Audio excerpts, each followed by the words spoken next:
Hello everyone, good morning, good evening, namaste. I'm Disha Jain, and in today's video, we are going to make a quick recap of what all we did in international financial management. तो सबसे पहले किसमें आता है international capital budgeting हमने CA inter में भी देखा था। उसमें क्या होता है कि we have to find an NPV net present value of outflows minus the inflows and then we decide के इस प्रोजेक्ट में इन्वेस्ट करने जैसा है या नहीं। यही इंटरनेशनल कैपिटल बजटिंग में क्या होता है कि we are in India, suppose we think to invest in some another country, suppose in Nepal, या तो कोई फॉरेन कंपनी है वो इंडिया में इन्वेस्ट कर रही है या फिर कोई इंडियन कंपनी है जो फॉरेन में इन्वेस्ट कर रही है। तो हम कैसे डिसाइड करेंगे? सबसे पहले इसमें एक होता है आउटफ्लो हमेशा होम कंट्री के करेंसी में होगा। And this NPV we can calculate by two methods. One is home currency method and the another is foreign currency method. So आपको क्वेश्चन में दिया हुआ होगा, मतलब कुछ नहीं है इसमें। अगर होम करेंसी में है तो आपका NPV होम करेंसी में आना चाहिए, और फॉरेन करेंसी मेथड है तो फॉरेन करेंसी में आपका NPV होगा। सो सबसे पहले आपका आउटफ्लो आएगा, देन इनफ्लो में you have to discount the cash flows. अब कैश फ्लोज कैसे कैलकुलेट करते हैं ये हमने देखा था। सेल्स में से माइनस करेंगे fixed cost and variable cost, उसमें से माइनस करेंगे डेप्रिसिएशन, तो आएगा net cash flows before taxes. उसमें से टैक्सेस माइनस करेंगे and then again we add the depreciation, because depreciation is a non cash expense. So हमको नेट कैश इनफ्लोज मिलेगा। अब उस कैश इनफ्लोज को हमको डिस्काउंट करना है। तो अब ये जो डिस्काउंटिंग करते हैं वो कौन सी रेट पे करना होता है? सपोज आप होम करेंसी मेथड से जा रहे हो तो आप होम कंट्री के इंटरेस्ट रेट से डिस्काउंटिंग फैक्टर फाइंड करके उसको डिस्काउंट करेंगे। बट अगर सपोज मैंने इन्वेस्ट किया है फॉरेन में, कोई फॉरेन कंट्री में, एंड मेरे को वो फॉरेन कंट्री के कैश फ्लोज को फॉरेन करेंसी में ही डिस्काउंट करना है, देन जो इंटरेस्ट रेट होता है वो हम फॉरेन कंट्री का लेंगे। वो कैसे फाइंड आउट करेंगे? जो हमने फॉरेक्स चैप्टर में भी देखा था, इंटरेस्ट रेट पैरिटी मेथड से।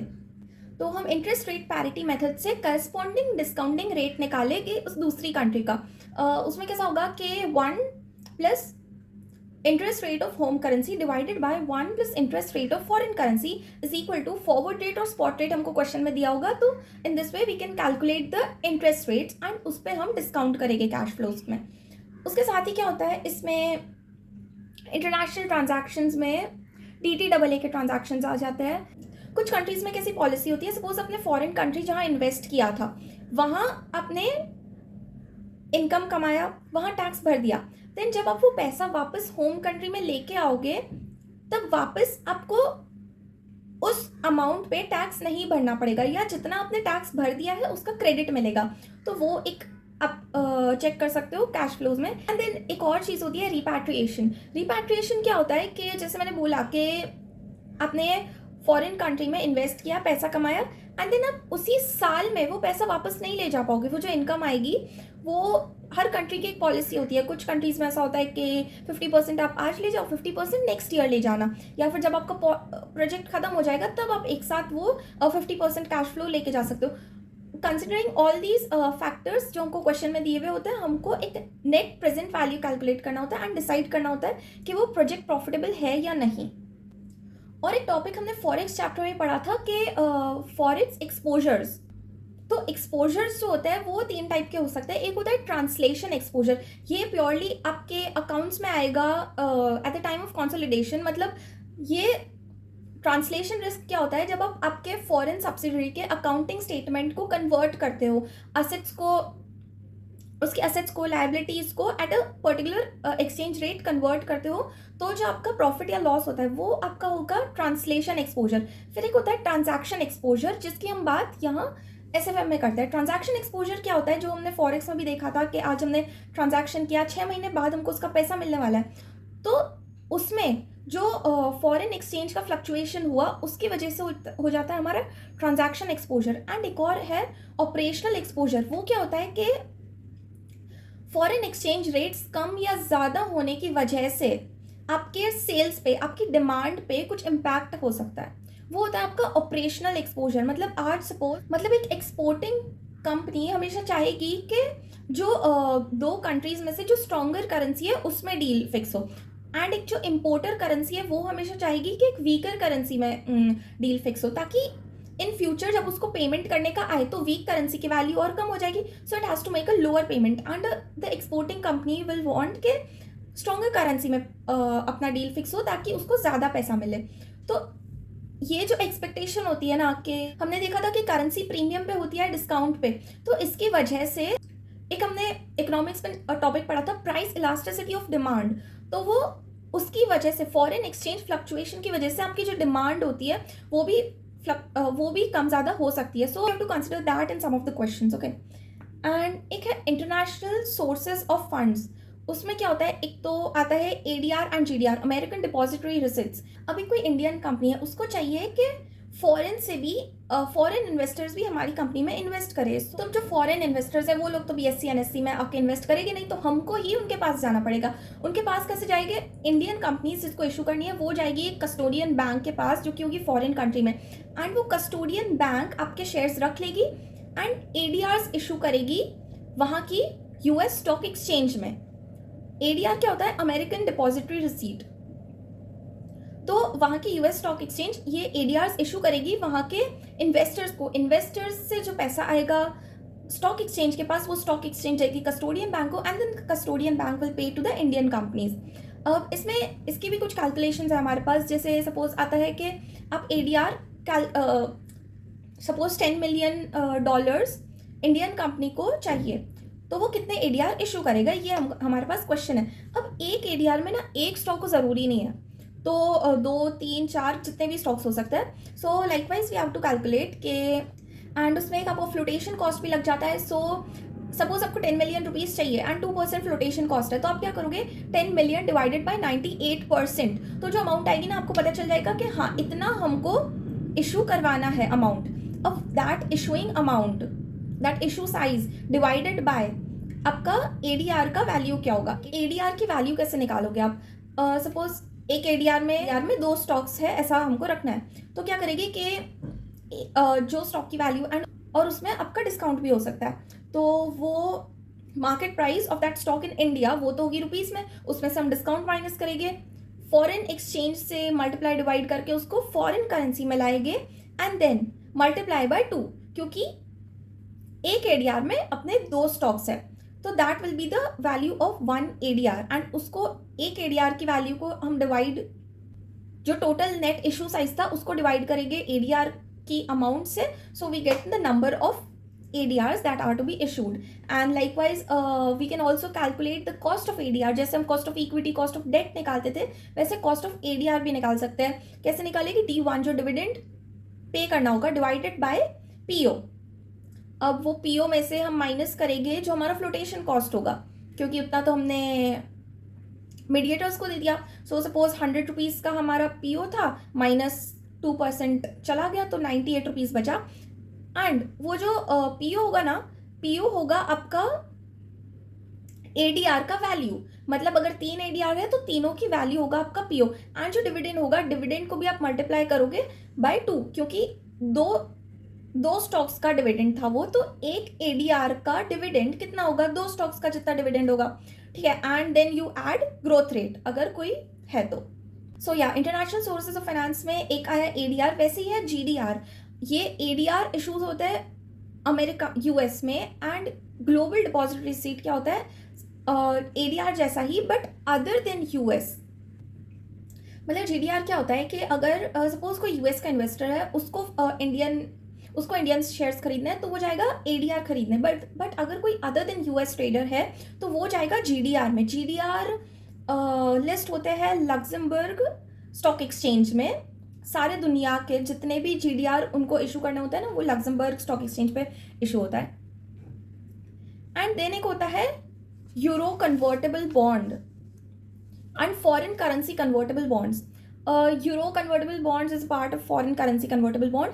कन्वर्टेबल बॉन्ड क्या होता है कि for a period of time आप बॉन्ड्स हो, and then at the time of redemption you get a option to convert into equity.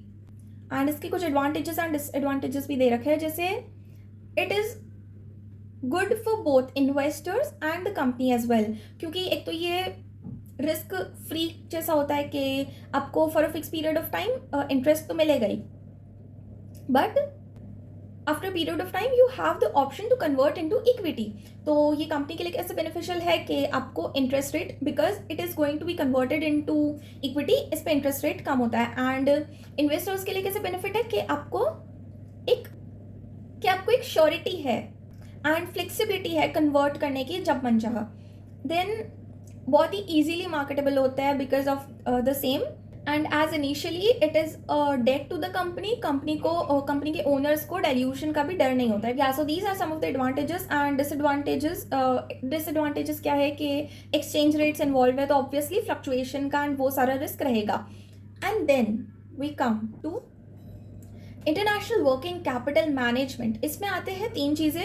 Working capital management हमने सी इंटर में भी किया था, उसमें एक आता है cash management, inventory management and receivable management.